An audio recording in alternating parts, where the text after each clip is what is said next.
The wind screamed across the frozen plains of northern Wyoming Territory like a banshee on December 23, 1878, and Catherine Sinclair knew with cold certainty that she was going to die out here alone if the wagon wheel didn't miraculously repair itself.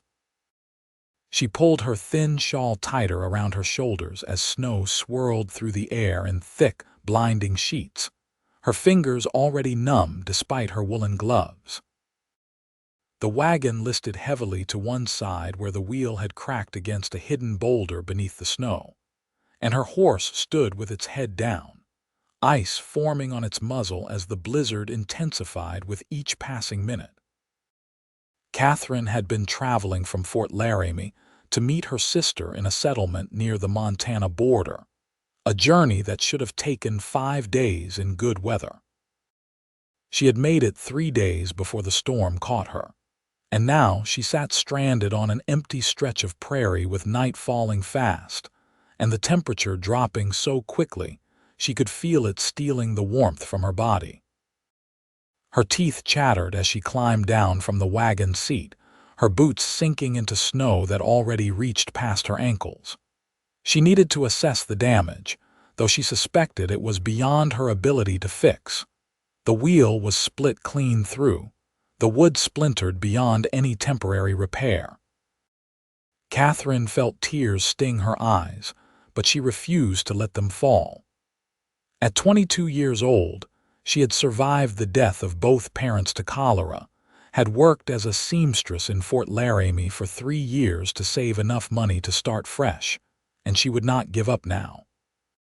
She turned back to the wagon to retrieve the blankets and what supplies she could gather when she heard something over the howling wind, a sound that made her heart leap with desperate hope.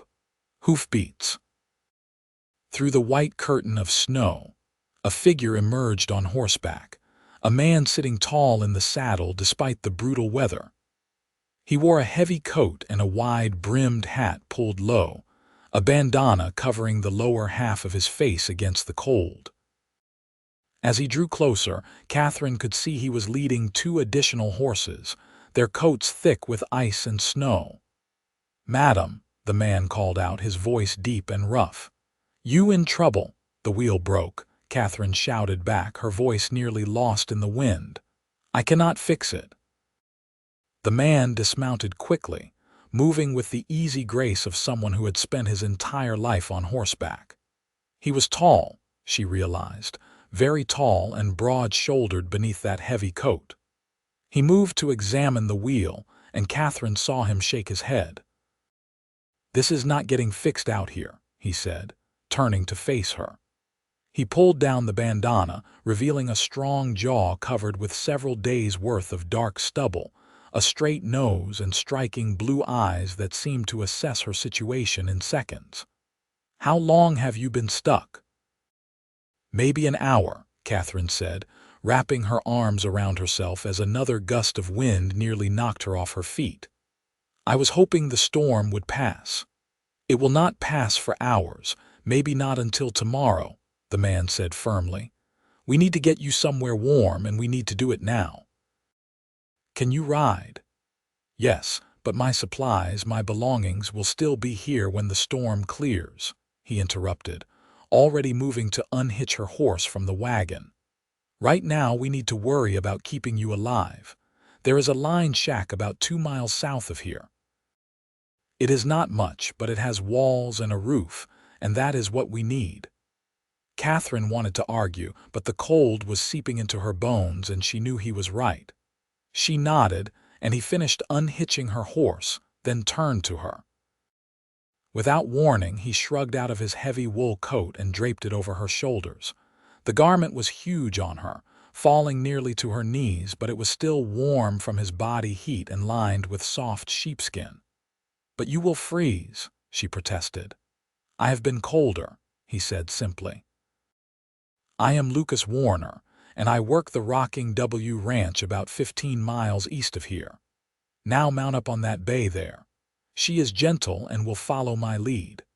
Catherine's fingers fumbled with the stirrup, clumsy from cold, and Lucas stepped forward without hesitation.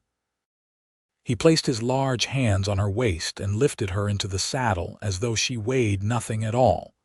The brief contact sent an unexpected warmth through her that had nothing to do with the coat she wore. "Hold tight to the saddle horn," Lucas instructed, swinging up onto his own horse. "Stay close behind me. If you lose sight of me, stop and wait. Do not try to find your way alone." They set off into the blizzard, and Catherine quickly understood why he had given her such specific instructions. The snow was so thick she could barely see Lucas's back just a few feet ahead of her. The wind tore at them from all directions, and her horse struggled through drifts that grew deeper with each step.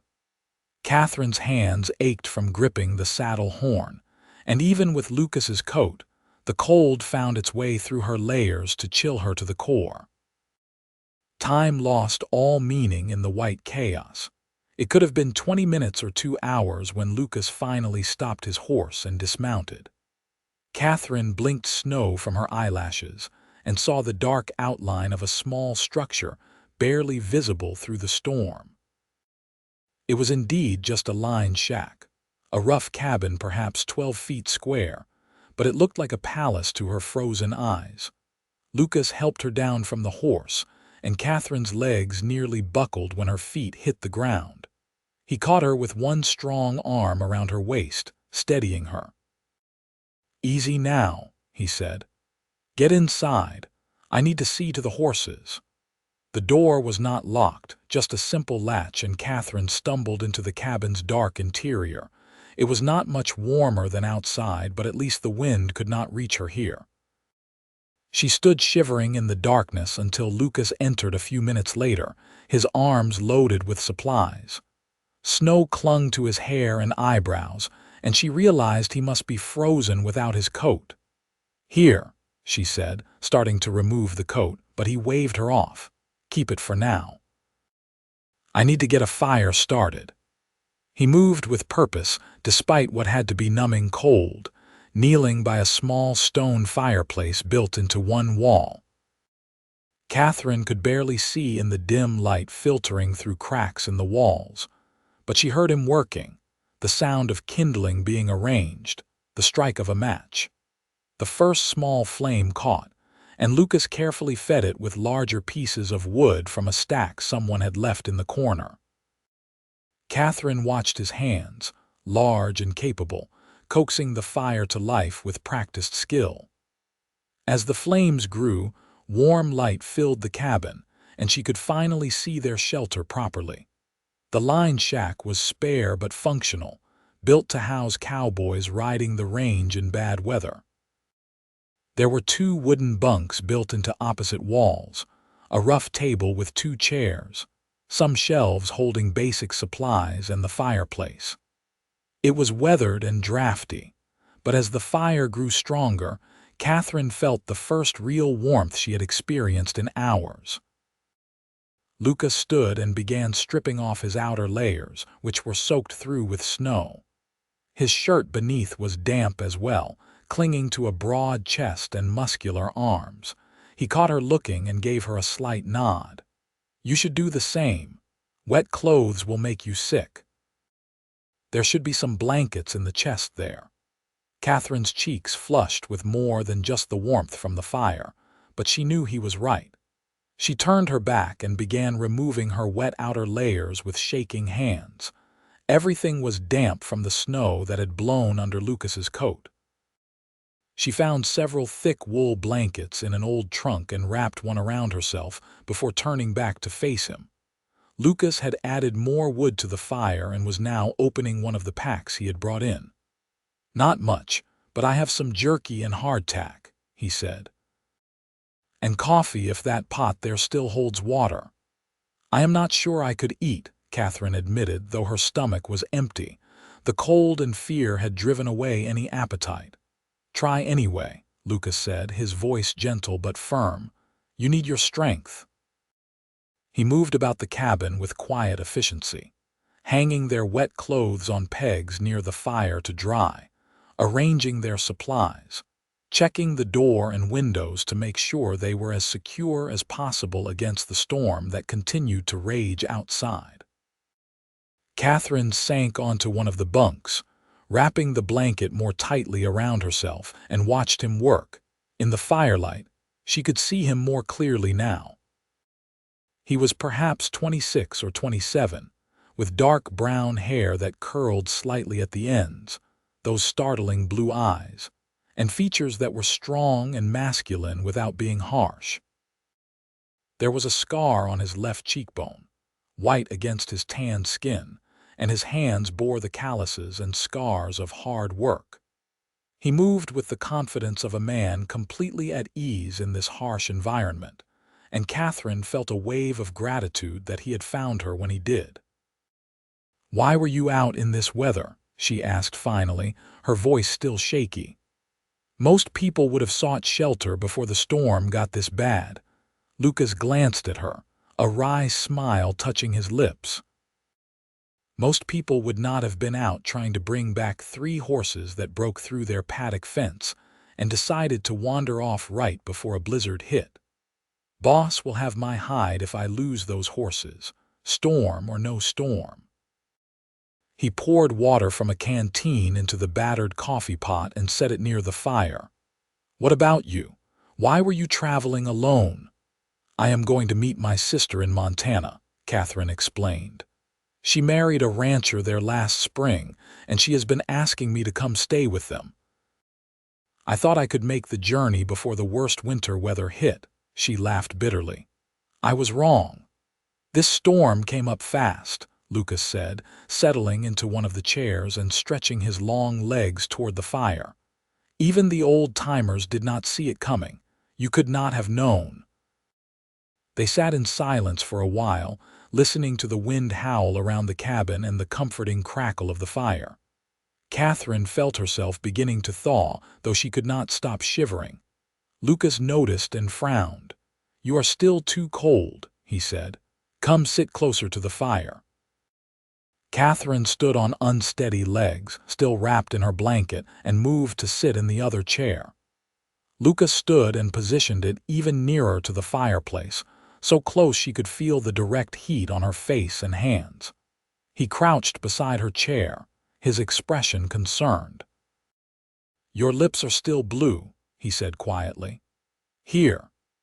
He took her hands in his, and Catherine gasped at the contact.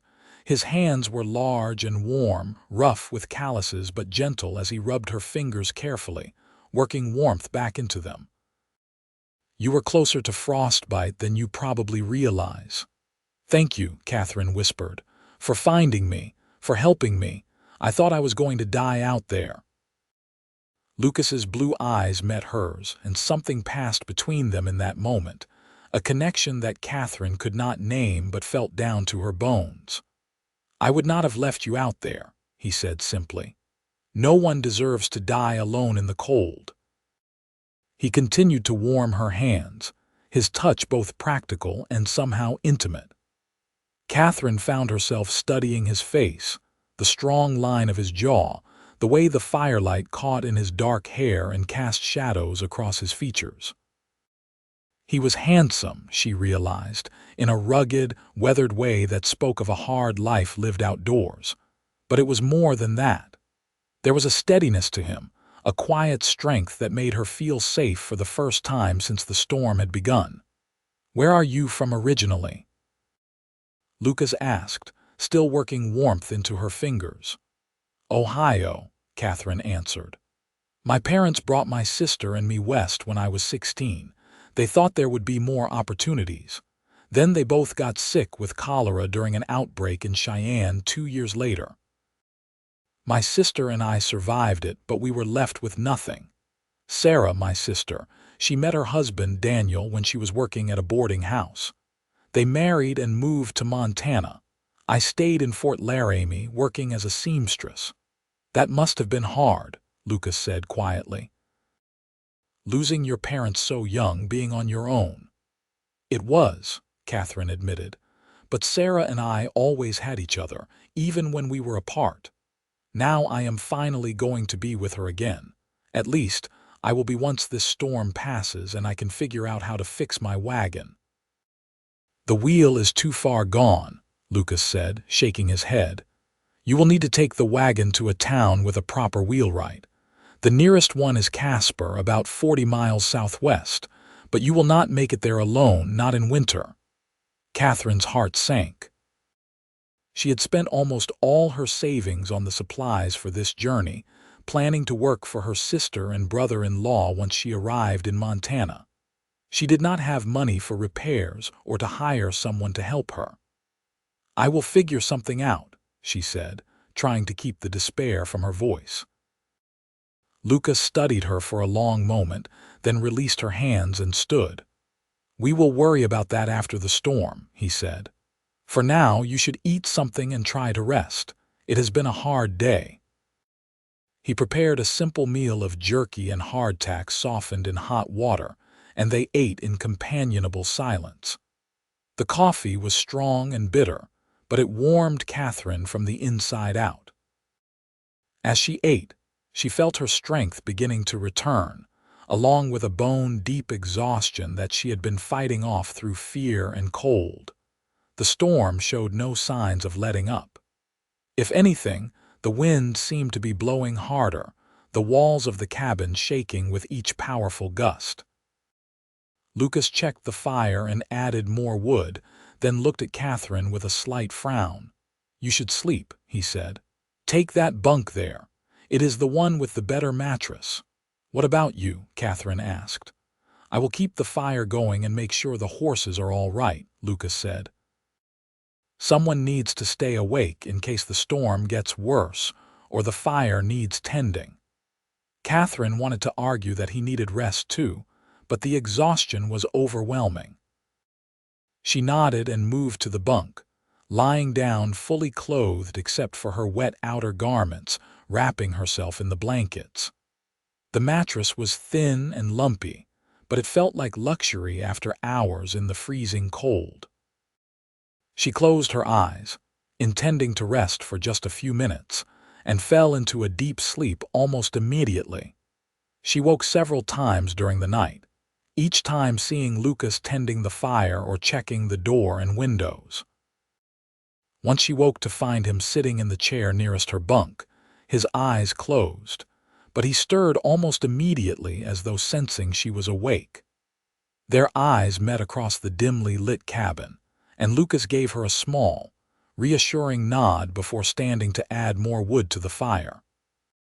Catherine drifted back to sleep, feeling strangely comforted by his presence. When she finally woke fully, weak sunlight was filtering through the gaps in the walls, and the howling wind had quieted to a low moan. Catherine sat up, disoriented for a moment, then remembered where she was and why. She looked around the cabin and saw Lucas standing by the small window, looking out at the aftermath of the storm. "Good morning," he said, turning to face her. In the daylight, she could see the exhaustion in his features, the dark circles under his eyes. He had stayed awake all night watching over her and keeping the fire burning. "You should have woken me," Catherine said, standing and wrapping a blanket around her shoulders. "I could have taken a turn tending the fire." "You needed the rest more than I did," Lucas said simply. He gestured to the window. "Storm has passed, but it dropped near 2 feet of snow. The temperature is rising, though, so it will not be as dangerous to travel." Catherine joined him at the window and looked out at a transformed landscape. Everything was buried under a thick blanket of pure white snow that sparkled in the morning sun. It was beautiful and terrifying in equal measure. "How will we get back to my wagon?" she asked. "Carefully," Lucas said with a slight smile. "But first we eat breakfast and make sure we are both warm enough for the journey. Then I will take you back to your wagon so you can gather what you need. After that, I am taking you to the Rocking W. Boss and his wife will not mind you staying there until we can get your wagon fixed and you are ready to continue north." "I cannot impose like that," Catherine protested. "You have already done so much." Lucas turned to face her fully, and the intensity in his blue eyes made her breath catch. "You are not imposing. This is the frontier and we help each other out here. Besides, I am not leaving you stranded with winter setting in hard. Your sister would never forgive me if something happened to you, and I would never forgive myself." There was something in the way he said it that made Catherine's heart skip a beat. She nodded slowly, unable to look away from his gaze. "Thank you," she said softly. "I do not know how I can ever repay your kindness." "No repayment needed," Lucas said, but a slight smile tugged at his lips. "Though I suppose you could tell me more about yourself on the ride back. I know you are from Ohio and you are a seamstress, but that is about it." They shared a simple breakfast of more jerky and hardtack washed down with coffee, and Catherine found herself talking more easily than she had expected. She told Lucas about growing up in Ohio, about the journey west with her family, about the years working in Fort Laramie and the close-knit community of women who had become like sisters to her. Lucas listened with genuine interest, asking questions and sharing stories of his own life in turn. He had been born in Texas, he told her, but his family had lost their ranch when he was 15. His father had died shortly after, and Lucas had spent the next decade working as a cowboy on various ranches across Texas, Kansas, and eventually Wyoming. He had been with the Rocking W for 3 years now, longer than he had stayed anywhere else. "Why did you stay at the Rocking W?" Catherine asked, genuinely curious. Lucas considered the question as he pulled on his now dry coat.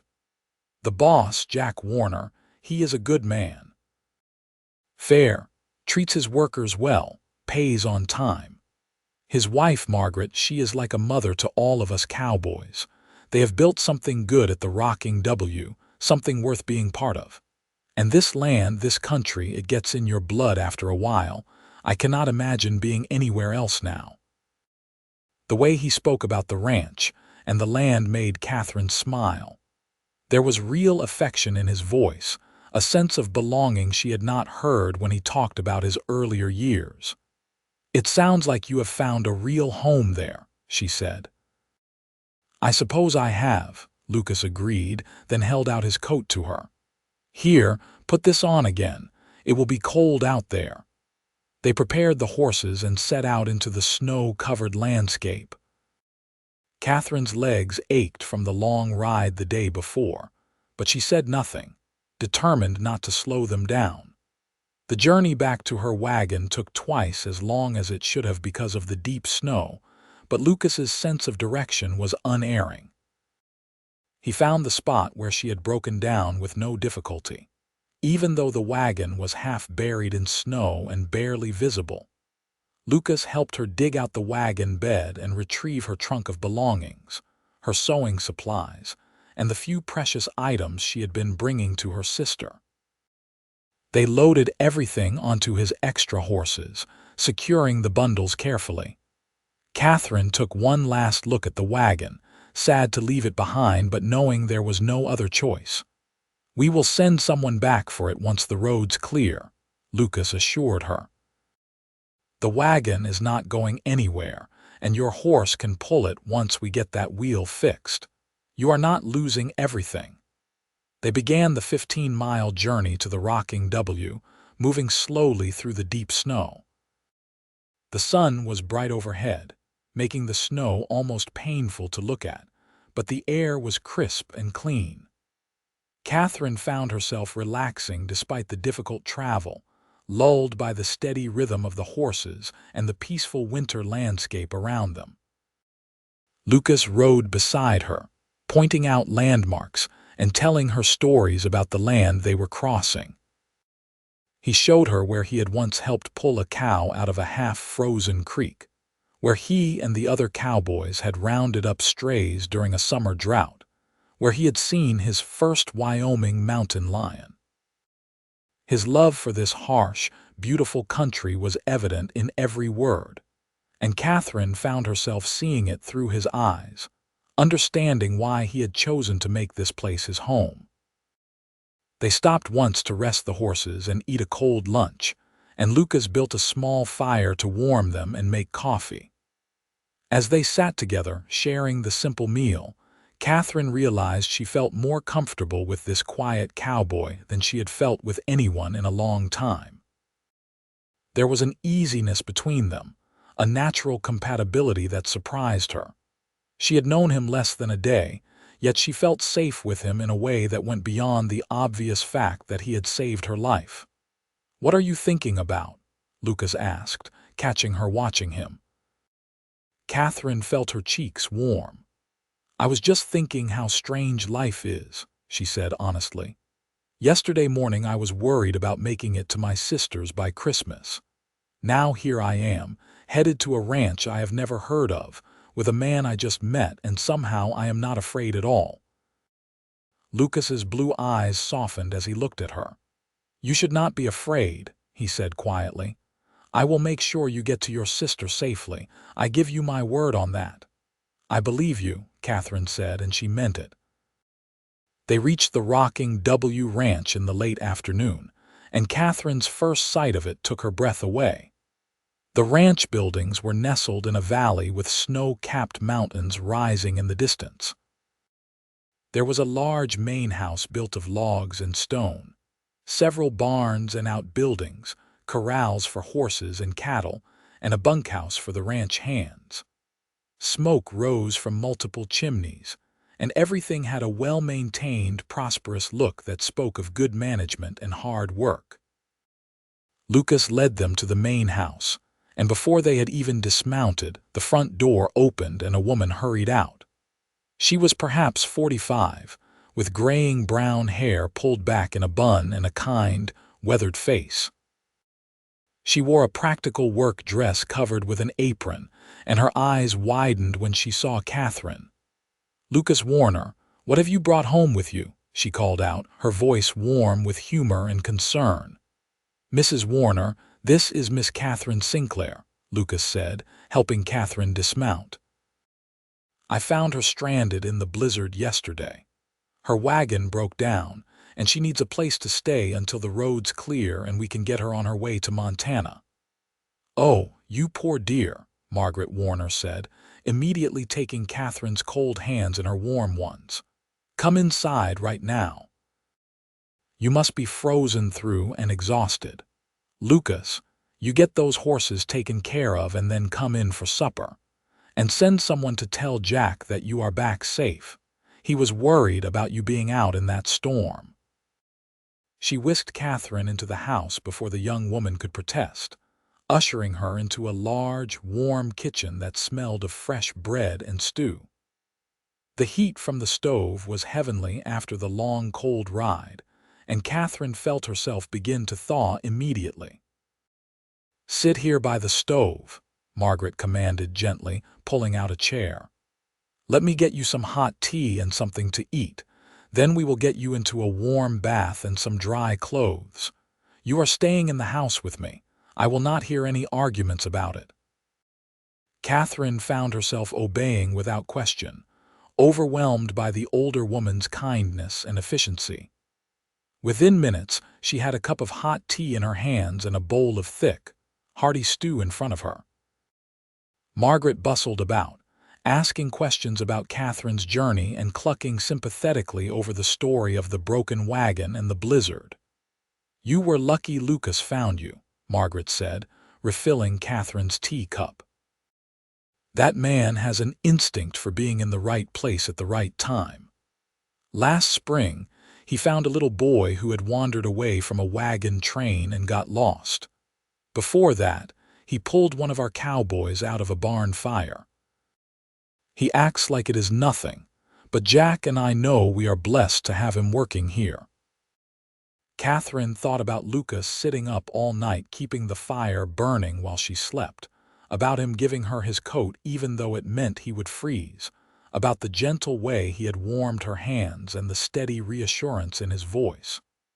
"He saved my life," she said quietly. "I would have died out there without him."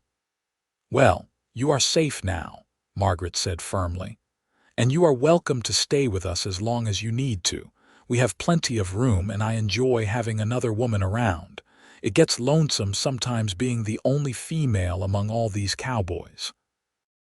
True to her word, Margaret drew a hot bath for Catherine in a small room off the kitchen, providing soap that smelled of lavender and soft towels. Catherine sank into the hot water with a sigh of pure relief, feeling the last of the cold and fear finally leave her body. She washed her hair and scrubbed herself clean, taking her time and luxuriating in the simple comfort of being warm and safe. When she finally emerged, wrapped in a borrowed robe, Margaret had laid out clean clothes for her. The dress was a bit large, clearly belonging to Margaret herself, but it was warm and soft and wonderfully dry. Catherine dressed and combed out her long blonde hair, braiding it simply and letting it hang down her back. When she returned to the kitchen, she found Lucas sitting at the large table with Margaret and a big, barrel-chested man who could only be Jack Warner. All three looked up as she entered, and Catherine saw something flash in Lucas's eyes as he took in her appearance, clean and rested and wearing proper clothes. It was there and gone in an instant, but it made her heart flutter in her chest. "Miss Sinclair, this is my husband, Jack," Margaret said. "Jack, this is Catherine. She will be staying with us for a while." Jack Warner stood and extended a large, calloused hand. "Pleased to meet you, Miss Sinclair. Lucas told me about finding you in the storm. You are welcome here as long as you need. Any friend of Lucas's is a friend of ours." "Thank you so much," Catherine said, shaking his hand. "I promise I will not be a burden. I can work to earn my keep. I am a seamstress and I can cook and clean and do whatever needs doing." "We will talk about that later," Margaret said firmly. "Tonight you just rest and recover from your ordeal." "Lucas, you look dead on your feet. You should rest too." Lucas nodded, standing from the table. His eyes met Catherine's across the kitchen, and again she felt that strange connection, that pull between them that she could not quite name.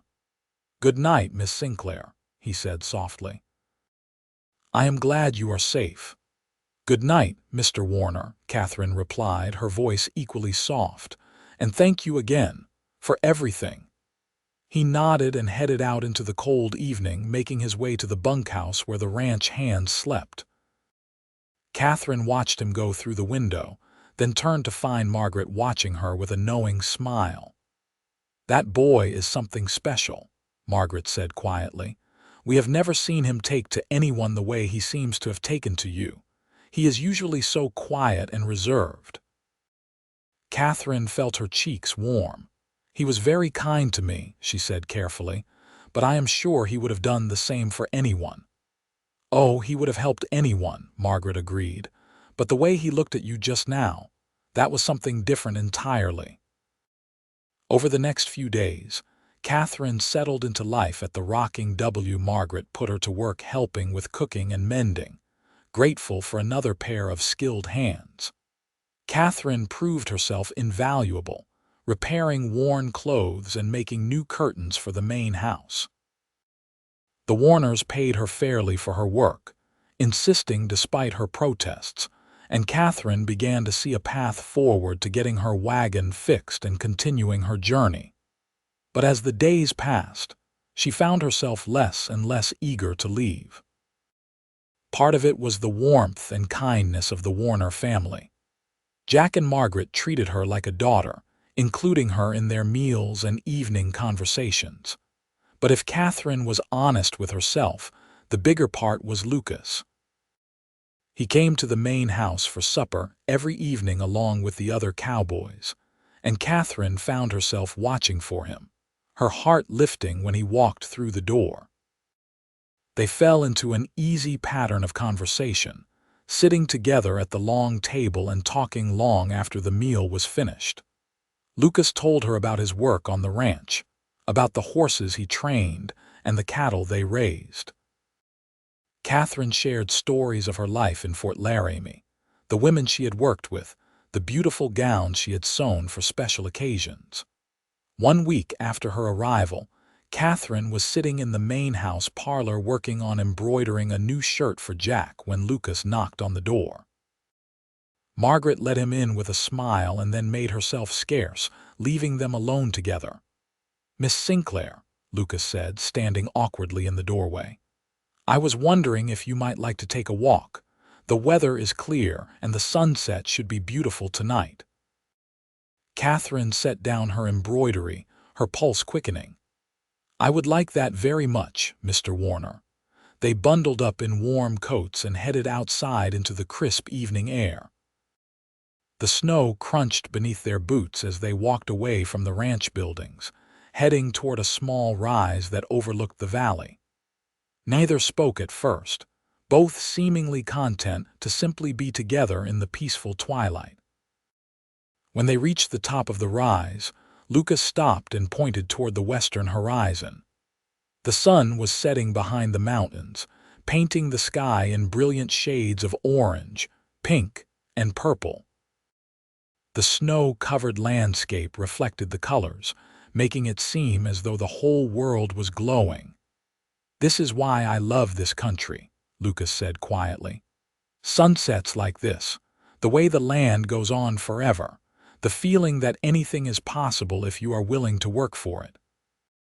Catherine stood beside him, close enough that their shoulders almost touched, and felt her breath catch at the beauty before them. "It is magnificent," she whispered. "I have never seen anything like it." They stood in silence for a long moment, watching the colors shift and change as the sun sank lower. Then Lucas turned to face her, and Catherine saw something in his expression that made her heart race. "Catherine," he said, using her first name for the first time, "I need to tell you something." "What is it?" she asked, though she thought she knew, hoped she knew. "I have been thinking about you constantly since the moment I found you in that storm," Lucas said, his voice rough with emotion. "I cannot stop thinking about you. The way you smile, the sound of your laugh, the strength I see in you. I know you are planning to go to Montana to be with your sister, and I would never ask you to give up that plan. But I need you to know how I feel.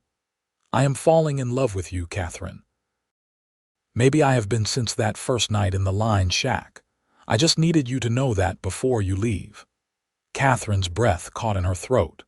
She had been feeling the same pull, the same growing attachment, but she had been afraid to acknowledge it even to herself.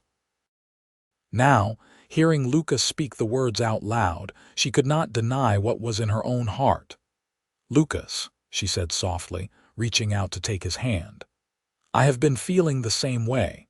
These past days, getting to know you, I have been falling for you too. I am not sure when it started, maybe when you gave me your coat in the blizzard, maybe when you stayed awake all night to keep me safe. But I know I do not want to leave here. I do not want to leave you." Lucas's eyes widened, hope blooming in his expression. "What about your sister? I know how much you have been looking forward to seeing her." "I love Sarah, and I do still want to see her," Catherine said, "but I can visit her in the spring. Right now, I want to stay here. I want to see where this goes between us, if you want that too." In answer, Lucas pulled her into his arms, wrapping her in a warm embrace that felt like coming home. Catherine buried her face in his chest, breathing in the scent of leather and wood smoke and something uniquely him. They stood like that for a long moment, holding each other as the last light faded from the sky and stars began to appear overhead. When Lucas finally pulled back, he cupped Catherine's face in his large, gentle hands and looked down at her with such tenderness it made her heart ache. "I want that more than anything," he said. "I want you to stay. I want to court you properly, get to know everything about you, show you this life and see if you can love it the way I do." "I think I already do," Catherine whispered, then rose on her tiptoes and pressed her lips to his in a soft, sweet kiss that felt like a promise. Lucas kissed her back gently, reverently, as though she was something precious and fragile. When they finally broke apart, both were smiling, their breath forming clouds in the cold air between them. They walked back to the ranch hand in hand, and when Margaret saw them together, she let out a delighted laugh. "I knew it," she said, clapping her hands together. "I told Jack this would happen. Oh, I am so happy for you both." Jack came out of his office at the commotion and took in the sight of Lucas and Catherine standing together, their hands still intertwined. A broad smile spread across his weathered face. "About time, Lucas. I was wondering how long you were going to moon over her before you said something." Lucas ducked his head, his cheeks flushing, but he did not let go of Catherine's hand. "Is it all right if Catherine stays on here?" he asked. "I want to court her properly." "Of course it is all right," Margaret said before Jack could answer. "Catherine can stay as long as she likes. In fact, I have been thinking it would be nice to have some help around here permanently, if you are interested in a position, dear." "I would be honored," Catherine said, squeezing Lucas's hand. "Thank you both so much." Over the following weeks, Lucas and Catherine's relationship deepened and grew. Lucas courted her with quiet determination, bringing her wildflowers when he found them poking through the snow, teaching her to ride the gentler horses, showing her the beauty of the land he loved. Catherine mended his clothes and cooked his favorite meals when it was her turn in the kitchen, listened to his stories and shared her own dreams and fears. They spent long evenings sitting together in the Warners' parlor, talking about everything and nothing. Lucas told her about his childhood in Texas, about the father he had lost, and the hard years that followed. Catherine shared memories of her parents, of the journey west and the challenges she and Sarah had faced. They discovered shared dreams of building something lasting, of creating a home and family, of putting down roots in this wild, beautiful country. One evening in late January, nearly a month after they had met, Lucas asked Catherine to walk with him again to their spot overlooking the valley. The night was cold but clear, with a full moon casting silver light across the snow. Lucas had been quieter than usual during supper, and Catherine could sense he had something important on his mind. When they reached the rise, Lucas turned to face her, taking both her hands in his. "Catherine, I know we have not known each other long," he began. "By the standards of most folks, it has barely been any time at all, but out here, time works differently. When you live in a place where the weather can turn deadly in minutes, where life is hard and uncertain, you learn not to waste time when you find something worth holding on to." Catherine's heart began to race. She thought she knew what was coming, hoped she knew, but she waited for him to continue. "You are worth holding on to," Lucas said, his voice rough with emotion. "You are strong and brave and kind. You make me laugh, you make me think. You make me want to be a better man. These past weeks with you have been the happiest of my life. I know I do not have much to offer. I am just a cowboy with no land of my own, no family name or fortune. But I have a steady job, a good reputation, and I can promise you I will work hard every day to give you the best life I can. Catherine Sinclair, will you marry me?"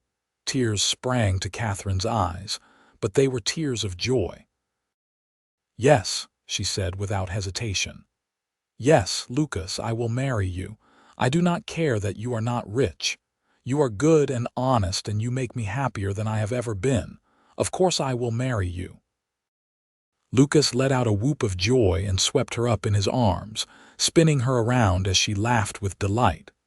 When he set her down, he kissed her deeply, pouring all his love and happiness into that kiss.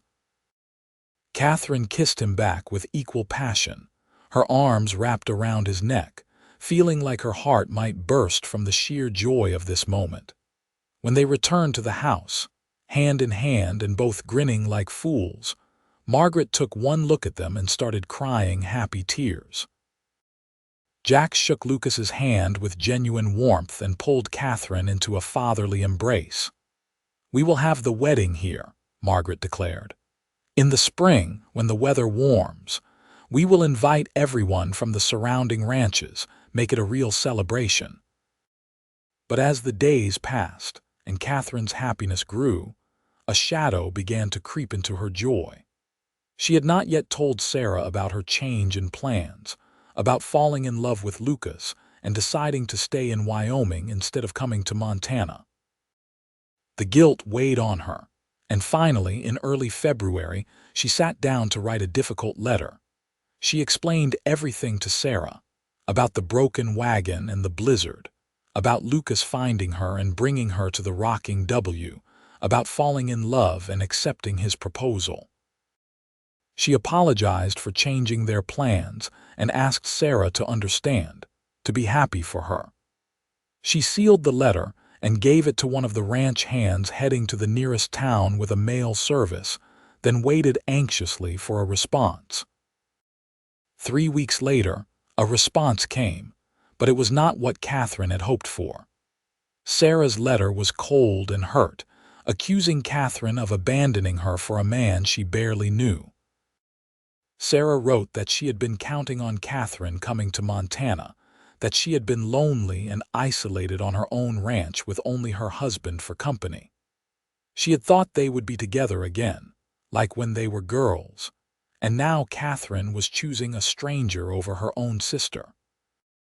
Catherine read the letter with tears streaming down her face.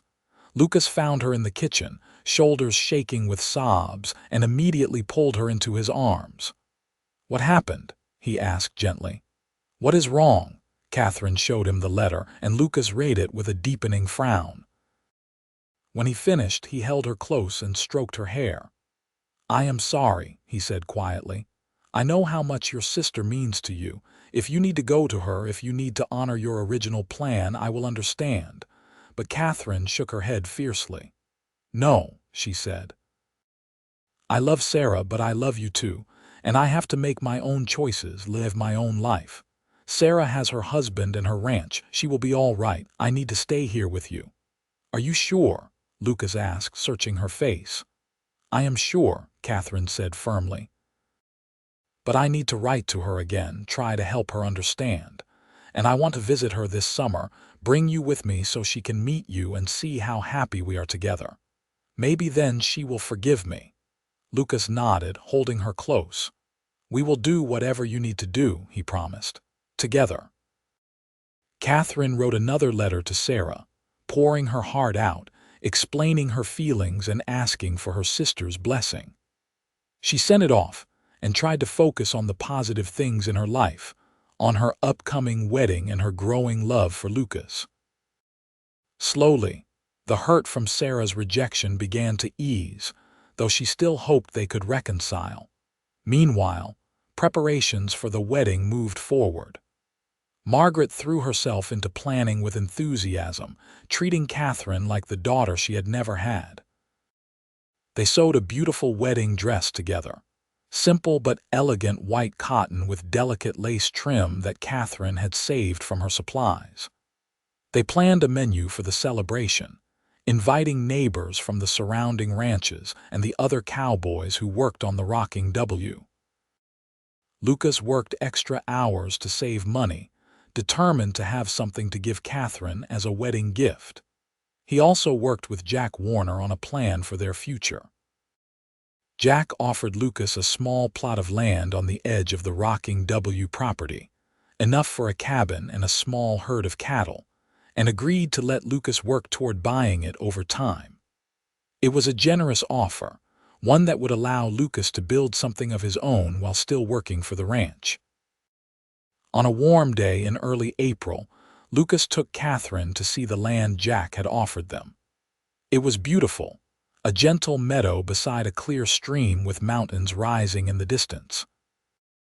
There was a stand of pine trees that would provide wood for building and shelter from the wind, and rich grass that would support cattle and horses. "This could be ours," Lucas said, standing with his arm around Catherine's waist. "We could build a cabin here, start a small herd. Eventually, maybe we could buy more land, build something bigger. We could raise a family here." Catherine looked out at the meadow and felt tears prick her eyes, but these were happy tears. She could see it all so clearly, the cabin they would build together, children playing in the meadow, a life full of hard work and simple joys. "It is perfect," she whispered. "Absolutely perfect." They stood together watching the sun set over the mountains, dreaming about their future. Lucas held her close, and Catherine felt a sense of peace and rightness that she had never experienced before. This was where she was meant to be. This was home. The wedding took place on a beautiful May morning with clear blue skies and warm sunshine. Margaret had decorated the ranch with wildflowers that Lucas and some of the other cowboys had gathered from the surrounding hills. Tables were set up outside for the celebration, laden with food that Margaret and Catherine had spent days preparing. Catherine wore her white dress with her blonde hair falling loose around her shoulders, woven through with small wildflowers. She carried a simple bouquet of prairie flowers, their bright colors cheerful against the white of her dress. Margaret stood with her as a mother figure, tears streaming down her kind face. Lucas stood at the makeshift altar in his best clothes, his dark hair neatly combed, his blue eyes fixed on Catherine as she walked toward him. He looked handsome and nervous, and so full of love that Catherine felt her own eyes fill with tears. The ceremony was performed by a traveling preacher who happened to be passing through the area. He kept it simple and heartfelt, talking about the importance of partnership and love in the difficult frontier life. When he asked Lucas to say his vows, the cowboy's voice was steady and strong. "Catherine, I promise to love you and protect you all the days of my life. I promise to work hard to give you the best life I can, to be faithful and true, to stand by your side through whatever comes. You saved me as surely as I saved you that day in the blizzard. You gave me something to live for beyond just surviving. I will spend the rest of my life trying to deserve you." Catherine's tears flowed freely now as she said her own vows. "Lucas, I promise to love you with all my heart. I promise to be your partner in building our life together, to support you and stand by you always. You showed me what it means to be truly brave and kind. You gave me a home when I was lost, and you gave me love when I did not even know I was looking for it. I choose you today and every day for the rest of my life." They exchanged simple gold bands that Lucas had bought with his savings, and when the preacher pronounced them husband and wife, Lucas pulled Catherine into a deep, loving kiss as everyone cheered and applauded. The celebration lasted well into the evening, with music and dancing and more food than Catherine had seen in years. The neighboring ranchers and their families welcomed her warmly, and the rocking cowboys treated Lucas like a hero for winning the heart of such a fine woman. Jack and Margaret glowed with pride, treating the whole event as though they were marrying off their own child. As the sun set and the party began to wind down, Lucas and Catherine slipped away to the small cabin that the ranch hands had helped Lucas build over the past month. It was simple, just 2 rooms with a stone fireplace, but Lucas had worked on it every spare moment, determined to have a proper home ready for his bride. Catherine walked through the door and caught her breath. The cabin was small but beautifully made, with tight walls that would keep out the winter wind and large windows that let in plenty of light. There was a comfortable bed with quilts that Margaret had given them, a table and chairs that Lucas had built himself, shelves for Catherine's sewing supplies, and a rocking chair by the fireplace. "Lucas, it is wonderful," Catherine breathed, turning to face her new husband. "You built this for us." "For you," Lucas corrected, pulling her into his arms. "Everything I do is for you now." They spent their wedding night in each other's arms, finally able to express their love fully without reservation. Lucas was gentle and patient, making sure Catherine felt safe and cherished. They talked long into the night, making plans for their future, dreaming about the children they hoped to have, and the life they would build together on their piece of land. The next morning, Catherine woke wrapped in Lucas's arms and felt a happiness so complete it almost frightened her. How had she been so lucky to find this man, to be given this chance at a life she had never even dared to dream about? Over the following months, they settled into married life with surprising ease. Catherine continued to help Margaret at the main house, earning money with her sewing skills and growing close to the older woman. Lucas worked hard on the ranch, saving money and slowly building up their small herd of cattle. They spent their evenings together in their cabin, cooking simple meals, talking about their days, making love and making plans. In late July, a letter finally arrived from Sarah. Catherine's hands shook as she opened it, afraid of what her sister might say. But as she read, relief flooded through her. Sarah had written to apologize for her harsh words. She explained that she had been lonely and scared on the Montana ranch, far from everything familiar, and she had built up Catherine's arrival in her mind as the solution to all her problems. But she had come to realize that was not fair to Catherine, that her sister deserved to live her own life and find her own happiness. Sarah went on to say that she would love to meet Lucas and see Catherine again, and she invited them to visit in the fall after the harvest season ended. She sounded more like herself in this letter, warmer and more genuine, and Catherine felt the last knot of tension in her heart finally loosen. "She forgave me," Catherine told Lucas that evening, showing him the letter. "She wants to meet you." Lucas read the letter and smiled. "I would like to meet her too. She raised you in a way after your parents died. She is important to you, so she is important to me." They made plans to visit Montana in October, and Catherine looked forward to showing Lucas off to her sister and finally introducing the two most important people in her life. The visit to Montana was a success beyond Catherine's hopes. Sarah welcomed them warmly, and her husband Daniel proved to be a good man who clearly adored his wife. The two couples spent a week together, sharing meals and stories, and by the end of it, Sarah pulled Catherine aside for a private conversation. "I see why you love him," Sarah said, glancing over to where Lucas and Daniel were examining Daniel's horses. "He is a good man, Catherine, strong and steady and kind. He looks at you the way Daniel looks at me. You made the right choice." Catherine hugged her sister tightly, tears of happiness streaming down her face. "Thank you for understanding," she whispered. "I love you so much." "I love you too," Sarah said. "And you are not losing me. We will write often and you will visit again and I will come see you. We are sisters." Nothing changes that. The journey back to Wyoming felt different somehow, lighter. Catherine sat close to Lucas on the wagon seat, her head resting on his shoulder, feeling truly content for the first time since she had accepted his proposal. All the loose ends had been tied up. Her sister had forgiven her and approved of her choice. She had a home, a husband she loved deeply, and a future full of promise. As winter approached, Catherine began to suspect she was pregnant. She waited until she was certain before telling Lucas, choosing a quiet evening when they were alone in their cabin. She had made his favorite meal, and after they ate, she took his hand and placed it on her still flat stomach.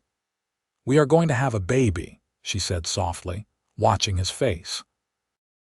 Lucas's eyes widened, then filled with tears.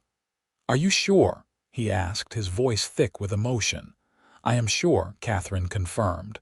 "By next summer we will be parents." Lucas stood and pulled her into his arms, holding her so tightly she could barely breathe. "I love you," he said fiercely. "I love you so much. Thank you for this gift. Thank you for everything." The pregnancy progressed smoothly through the winter. Catherine continued to work, though Margaret insisted she take it easier as she grew larger. Lucas became even more protective, worrying over every little thing, making sure Catherine was warm enough, fed enough, rested enough. It would have been annoying if it had not been so endearing, and Catherine found herself falling even more in love with her husband as she watched him prepare for fatherhood. They spent the long winter evenings working on the cabin, making space for a baby. Lucas built a beautiful cradle from pine wood he had carefully selected and sanded smooth. Catherine sewed tiny clothes and blankets, her heart full of anticipation. They talked about names, debated whether they wanted a boy or a girl, and dreamed about what their child would be like. In early June, on a warm morning with meadowlarks singing outside the cabin windows, Catherine went into labor. Margaret came to help, her experience and calm presence exactly what Catherine needed. Lucas paced outside, too nervous to be of any use while the women worked. The labor was long and difficult, lasting from sunrise until well past sunset. Catherine bore it as bravely as she could, holding tight to Margaret's hands, thinking about Lucas and their future and how much she wanted to meet this baby they had created together. Finally, as the sun was setting and painting the sky in shades of gold and pink, she heard the first cry of her newborn child. "It is a boy," Margaret announced, her face glowing with joy as she cleaned the baby and wrapped him in a soft blanket. A big, healthy boy. Catherine held out her arms and Margaret placed the baby in them.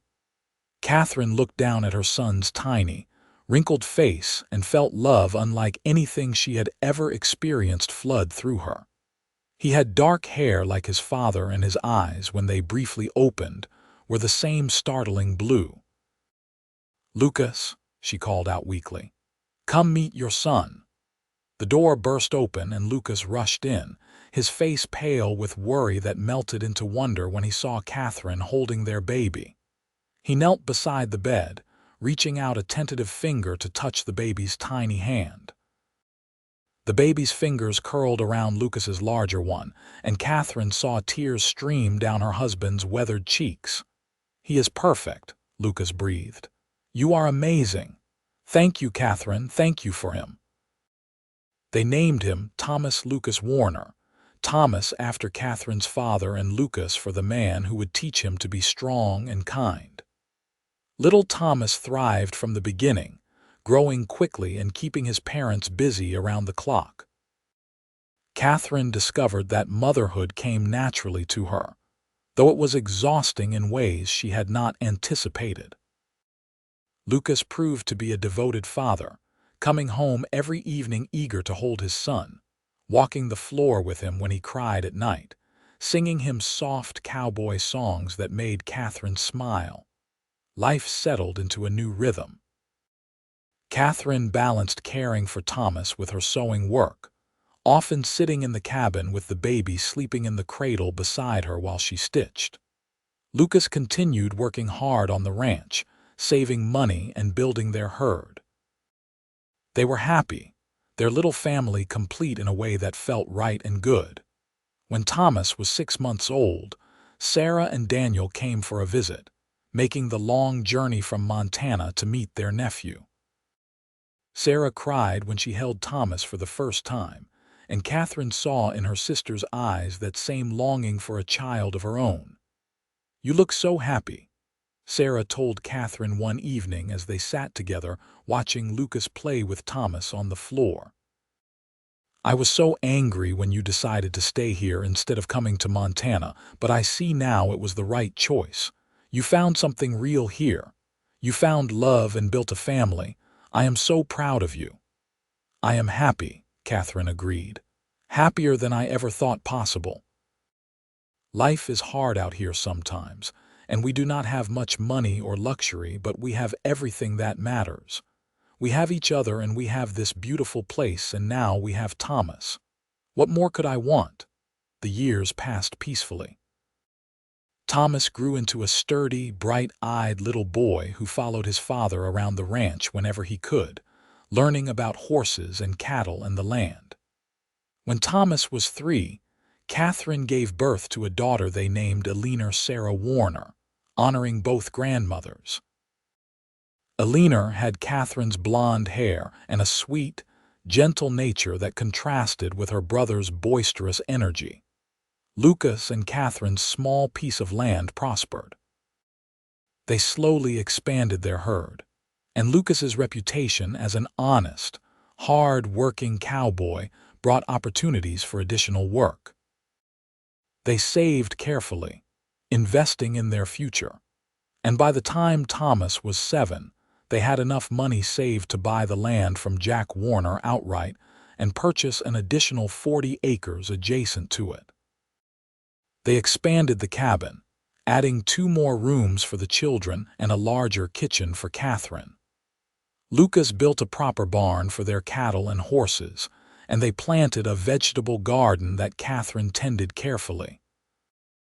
The ranch, though small compared to the Rocking W, was their own, built with their own hands and purchased with money they had earned through years of hard work. Jack and Margaret Warner remained close friends, more like family than employers. As they aged, they came to rely more on Lucas's help running the Rocking W, and eventually, Jack offered Lucas a partnership in the ranch. It was a generous offer that would ensure financial security for Catherine and the children if anything ever happened to Lucas. "You are like a son to me," Jack told Lucas one evening as they sat on the porch of the main house. "You and Catherine both. Margaret and I never had children of our own, and when we are gone, we want the Rocking W to go to someone who will care for it the way we have. We want it to be you." Lucas was overwhelmed by the offer, and he discussed it at length with Catherine before accepting. It meant their children would inherit not just their small ranch, but a share of the much larger Rocking W. It meant security and opportunity beyond anything either of them had dreamed possible when they first met in that blizzard so many years ago. On their 10th wedding anniversary, Lucas took Catherine back to the spot where they had first declared their love, the rise overlooking their valley. Their land spread out below them, the cabin they had built together, the barn and corrals, the grazing cattle. In the distance, they could see the larger spread of the Rocking W, and beyond that, the mountains that had witnessed their journey. "You remember that night?" Lucas asked, pulling Catherine close against his side. "When I told you I was falling in love with you?" "Of course I remember," Catherine said, leaning into his warmth. "I remember everything about those early days. The fear when the wagon broke down, the cold of the blizzard, waking up in the line shack and seeing you keeping watch over me. I remember thinking you were the most honorable man I had ever met." "I was so scared," Lucas admitted. "Scared that you would leave, that you would go to Montana and I would never see you again. When you said you wanted to stay, when you said yes to marrying me, I felt like the luckiest man alive." "I was the lucky one," Catherine countered. "You saved my life that day, Lucas. Not just from the blizzard, but in so many other ways. You gave me a home, a family, a purpose. You gave me love that I did not even know I was looking for. These 10 years with you have been the best of my life." Lucas turned to face her, cupping her face in his hands the same way he had on this very spot a decade earlier. "Here is to the next 10 years, he said softly. "And the 10 after that and all the years after, for as long as we both shall live." He kissed her then, deep and loving, and Catherine kissed him back with all the passion and devotion she felt. They were no longer the young, uncertain people who had fallen in love during a blizzard. They were partners who had built a life together through hard work and determination, who had weathered difficulties and celebrated joys, who had created a family and a home in this beautiful, harsh land. As they stood together watching the sun set over the mountains, their children playing safely at home with Margaret, Catherine thought about the journey that had brought her here. If that wagon wheel had not broken, if the blizzard had not caught her, If Lucas had not been out searching for stray horses that day, her life would have been completely different. She would have gone to Montana, lived with Sarah and Daniel, perhaps eventually married someone there and built a different kind of life. But she could not imagine any other life now. This was where she belonged, here with Lucas and their children, on this land they had claimed and made their own. This was home in a way nowhere else had ever been, and Lucas was the partner her heart had been seeking all along. Years continued to pass in the rhythm of ranch life. Thomas grew into a young man who was the image of his father, tall and strong with the same quiet steadiness. He took to ranching naturally, working alongside Lucas from the time he was old enough to sit a horse. Alina grew into a beautiful young woman who inherited her mother's skill with needle and thread, along with a head for numbers that made her invaluable in managing the ranch's accounts. When Thomas was 18 and Alina 15, Catherine gave birth to one more child, a surprise baby boy they named William. His arrival was unexpected but joyful, and he brought new energy into the household. Thomas and Alina doted on their baby brother, and Catherine found herself experiencing motherhood all over again, this time with the wisdom and patience that came from experience.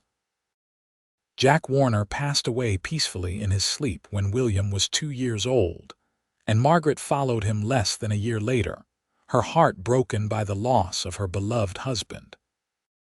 True to their word, they had left the rocking W to Lucas and Catherine, with provisions for the long-time ranch hands who had been loyal employees for decades. It was a bittersweet inheritance, made sad by the loss of two people they had loved dearly, but Lucas took his new responsibilities seriously, determined to honor the Warner legacy. Lucas proved to be as skilled a ranch owner as he had been a cowboy. Under his management, the rocking W continued to prosper.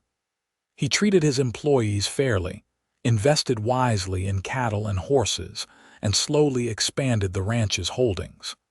Thomas worked alongside him, learning the business and preparing to take over someday. Alina kept the books and managed the household with her mother's help, showing an unexpected talent for business that impressed everyone. Catherine found deep satisfaction in her role as matriarch of this growing enterprise. She continued her sewing, now creating beautiful quilts and clothing that she sold to neighbors and in the nearest town. She raised William with the same care and love she had given her older children, and she supported Lucas in all his endeavors. Most of all, she treasured the life they had built together, never taking for granted the love and partnership they shared. On their 25th wedding anniversary, Lucas surprised Catherine with a gift he had been planning for months. He took her to a spot on the far edge of their property, where a brand new house stood, larger and more modern than their original cabin. It had glass windows, a proper kitchen with a cast iron stove, separate bedrooms for all the children, and a parlor with space for Catherine's sewing and entertaining guests. "I know you loved our cabin," Lucas said as Catherine stood staring at the house with tears streaming down her face. "But we have outgrown it, and I wanted to give you something special, something that shows how much you mean to me, how grateful I am for every day we have spent together." Catherine turned to him, her heart so full she could barely speak. "It is beautiful," she managed. "But Lucas, you are all I need. This house, the ranch, all of it is wonderful, but none of it matters as much as you do. You are still the greatest gift I have ever received." They moved into the new house that spring, though they kept the original cabin as a guest house and a reminder of where they had started. Catherine decorated it with care, filling it with furniture Lucas built and curtains she sewed, making it a true home for their family. William loved the new house, especially having his own room, and even Alina, who had initially been sad to leave the cabin where she had grown up, admitted the extra space was nice. Sarah and Daniel visited that summer with their own children, 3 sons who were close in age to William. The cousins became fast friends, and Sarah and Catherine spent long hours catching up, marveling at how their lives had turned out. Sarah's ranch in Montana had also prospered, and both sisters agreed they had been blessed beyond measure. "You ever regret not coming to Montana when you planned?"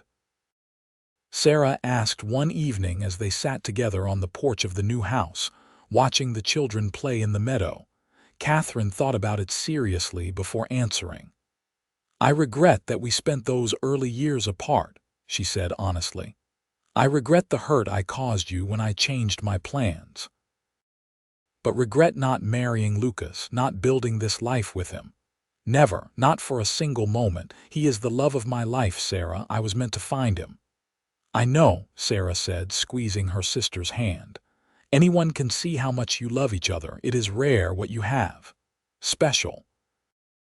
I am glad you found it, even if it meant I had to wait a little longer to have you near me." Thomas married when he was 23, choosing a sweet-natured young woman named Anna from a neighboring ranch. They built a house on the property and started their own family, giving Lucas and Catherine their first grandchild, a little girl named Margaret after the woman who had been like a grandmother to Thomas. Alina married 2 years later to a banker from Cheyenne, a smart, kind man who appreciated her intelligence and business sense. They settled in town but visited often, and Alina continued to help manage the ranch's finances. William grew up with advantages his older siblings had not had, growing up in prosperity rather than building it from scratch. But Lucas and Catherine made sure he understood the value of hard work and the importance of treating others with respect. He proved to be a natural horseman with a gift for training even the most difficult animals, and by the time he was 18, people from all over the territory brought their horses to him. On their 30th anniversary, Catherine and Lucas took a rare trip away from the ranch, traveling back to the area where they had first met. They found the old line shack still standing, weathered and abandoned but intact. They went inside together, and Catherine felt a wave of emotion wash over her at the memories. "This is where it all started," she said softly, looking around the dusty interior. The fireplace was cold and empty now, the bunks bare, but she could see it as it had been that desperate night, warm and safe with Lucas keeping watch over her. "I fell in love with you here," Lucas said, coming to stand beside her. "I think I knew it even then, though I was afraid to admit it. You were so brave, so strong, even though you were terrified and frozen. I looked at you and thought, this is a woman worth fighting for, worth building a life with." Catherine turned to face him, this man she had loved for 3 decades. His hair was silver now, his face lined with years of hard work and exposure to the elements, but his blue eyes were as clear and warm as ever, and when he looked at her, she still felt the same flutter in her heart she had felt that first night. "You have given me the most wonderful life," she said, reaching up to touch his weathered cheek. "You saved me from that blizzard, and you have been saving me every day since in 1,000 small ways. You are my hero, Lucas Warner, my partner, my love." Lucas pulled her into his arms, holding her close in the same spot where he had held her that first night when she was just a frightened stranger he had rescued from the storm. "And you are mine," he said, "my everything. My reason for working hard and planning for tomorrow. My home, Catherine. You are my home." They stood like that for a long time, holding each other in the old line shack, surrounded by the ghosts of who they had been and the reality of who they had become. Then they walked out together into the Wyoming sunshine, hand in hand, ready to return to the ranch and the family and the life they had built together. The years grew gentler as Lucas and Catherine moved into their 50s. The ranch ran smoothly under Thomas's increasingly capable management. with Lucas transitioning into an advisory role and enjoying having more time to spend with Catherine. They traveled occasionally, visiting Sarah in Montana, taking trips to Denver and Cheyenne, but they always returned home with relief, content in their own domain. Their grandchildren multiplied, a whole new generation running through the ranch buildings and learning the same lessons about hard work and respect for the land that their parents had learned. Catherine made quilts for each new baby, and Lucas carved wooden toys with his increasingly gnarled hands.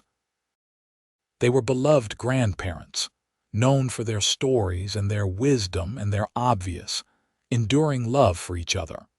On their 40th anniversary, the entire family gathered at the ranch for a celebration. Thomas and Anna were there with their 4 children, Alina and her husband with their 3, and William with his new wife and their infant son. Sarah and Daniel made the journey from Montana with as many of their children and grandchildren as could travel. The house was full of noise and laughter and love, exactly as Catherine had always dreamed it would be. That evening, after the party had wound down and the younger generation had gone to bed, Catherine and Lucas slipped away to their favorite spot, the rise overlooking the valley. It had become a tradition over the years, coming here on important occasions to remember where they had started and appreciate how far they had come. The sun was setting in its familiar glory, painting the sky in brilliant colors. Below them, the ranch spread out in all its prosperity, the large house, the barns and corrals, the grazing cattle and horses. Lights glowed from windows where their family slept, safe and warm and loved. 40 years, Lucas said wonderingly, his arm around Catherine's shoulders.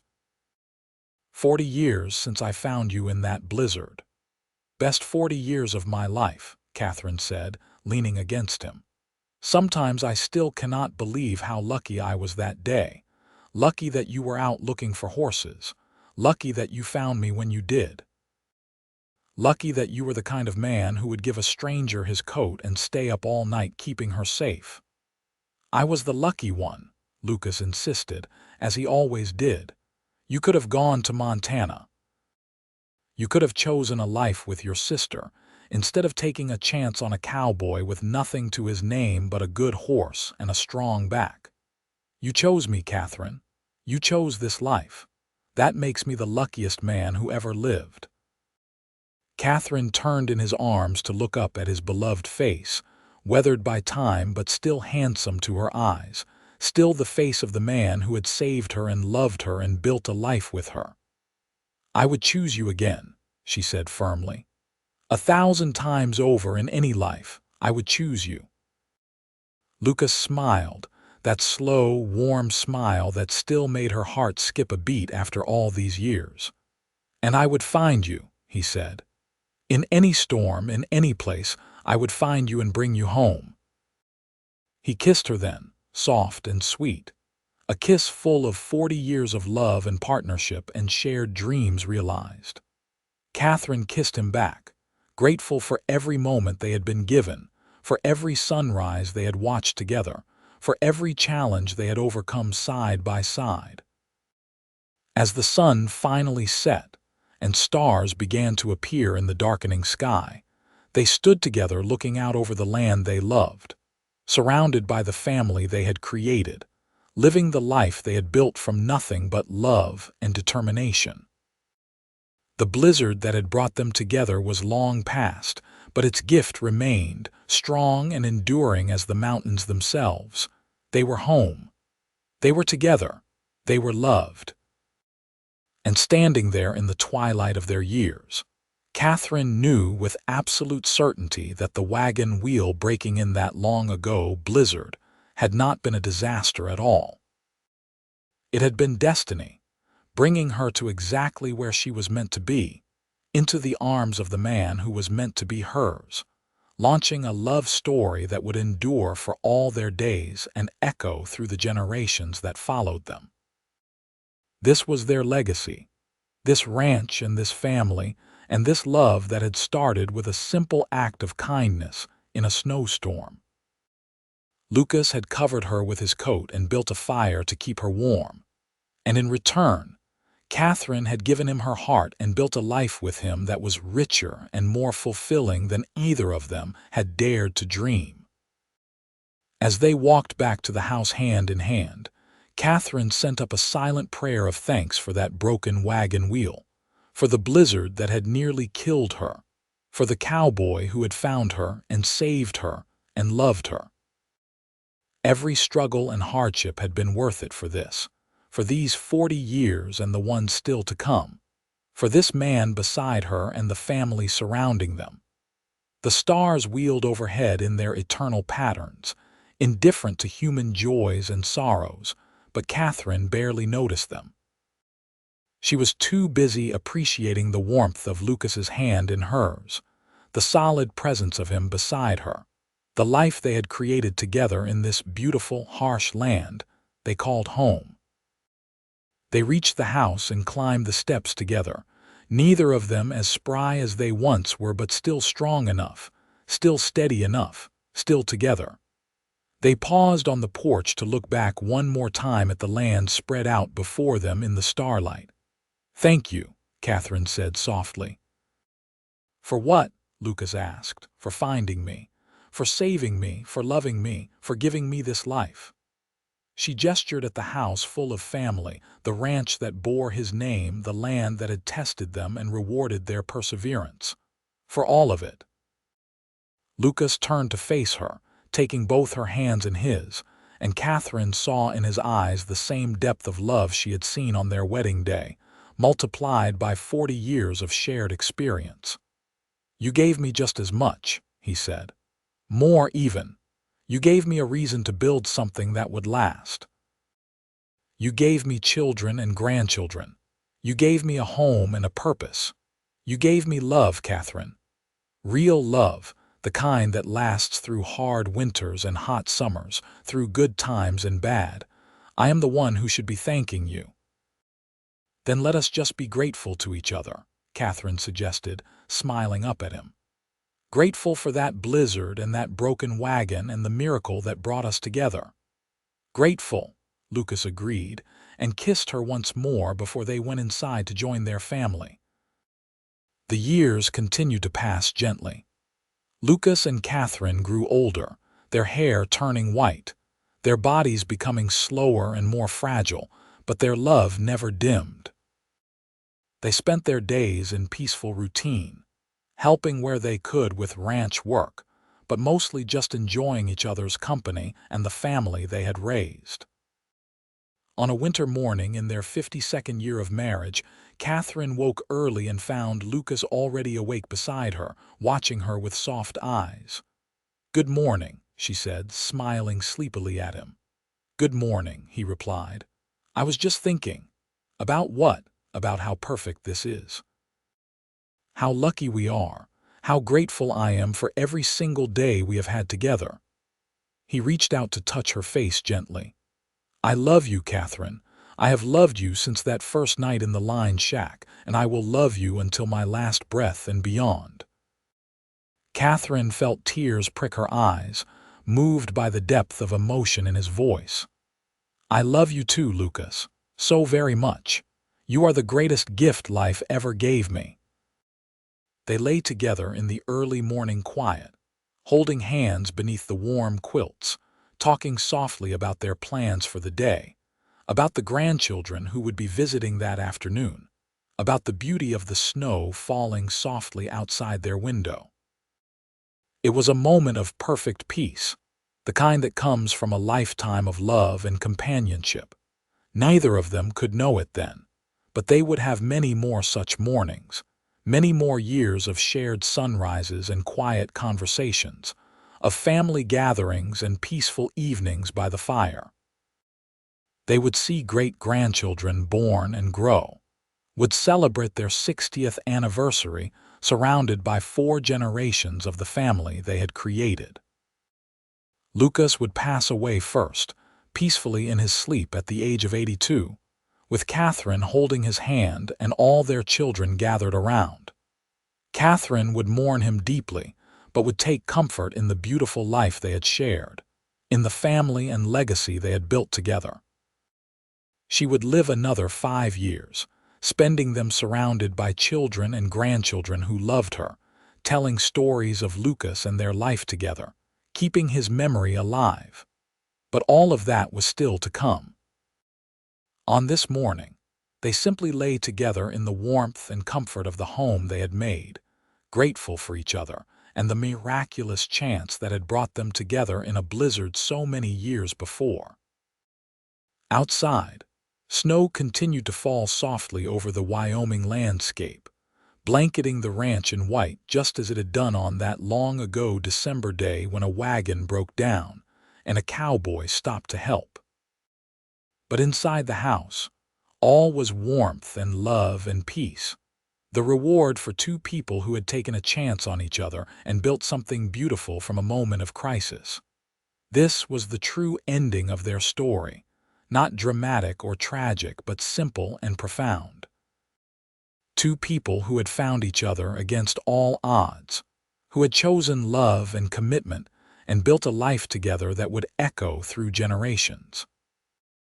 A cowboy who had given a stranger his coat and built her a fire, and a woman who had been brave enough to choose love over certainty, adventure over security.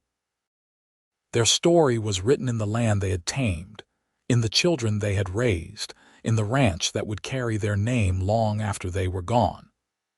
It was a story of the American West, of the determination and courage it took to build something lasting in a harsh and unforgiving landscape.